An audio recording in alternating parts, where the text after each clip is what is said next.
বাংলাদেশের উপকূলীয় এলাকার প্রায় ৭.৩ মিলিয়ন লোক প্রত্যক্ষ বা পরোক্ষভাবে সামুদ্রিক মৎস্য আহরণ ও প্রক্রিয়াজাতকরণ কাজ করে জীবিকা নির্বাহ করে। খাদ্য থেকে প্রাপ্ত প্রাণীজ আমিষের প্রায় ৬০% আসে মৎস্য ও মৎস্যজাত খাদ্য থেকে। বছরে প্রায় ৫.৪৬ লক্ষ মেট্রিক টন মৎস্য আহরিত হয় সমুদ্র থেকে, যার ২০% শুটকি হিসেবে প্রক্রিয়াজাতকরণ করা হয়। দীর্ঘমেয়াদে সংরক্ষণের জন্য শুটকির প্রক্রিয়াজাতকরণকালে বিভিন্ন প্রকার ক্ষতিকর কেমিক্যাল বা কীটনাশক ব্যবহার করে।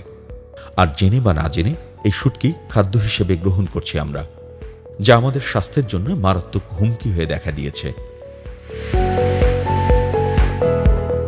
পল্লী কর্ম সহায়ক ফাউন্ডেশন পিকেএসএফের অর্থায়নে পরিচালিত পেইস প্রকল্পের আওতায় সহযোগী সংস্থাসমূহ দেশের আপামর জনসাধারণের সুস্বাস্থ্য বিবেচনায় সুপণ্য উৎপাদনে সহায়তা করছে। দেশের দক্ষিণ প্রান্তের সমুদ্র উপকূলবর্তী এলাকায় সহযোগী সংস্থা কোস্টাস্ট সমুদ্র থেকে সংগৃহীত ও বাছাইকৃত মাছের অর্গানিক পদ্ধতিতে শুটকি উৎপাদন করছে। কোনো প্রকার রাসায়নিক ব্যবহার না করে শুধুমাত্র হলুদ ও মরিচের গুঁড়া লবণের সাথে মিশিয়ে মাছের গায়ে মাখিয়ে শুকানো হচ্ছে। হলুদ, মরিচ ও লবণ ব্যবহারের ফলে এ সকল শুটকি সব ধরনের জীবাণু ও পোকামাকড়ের আক্রমণ থেকে সবচেয়ে নিরাপদ থাকে। সুপন্নের শুটকি কখনোই খোলা স্থানে শুকানো হয় না।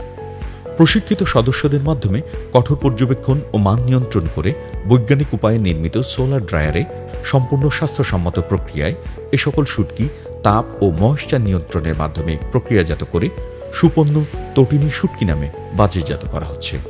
তটিনী শুটকি একটি সুপন্ন শুটকি।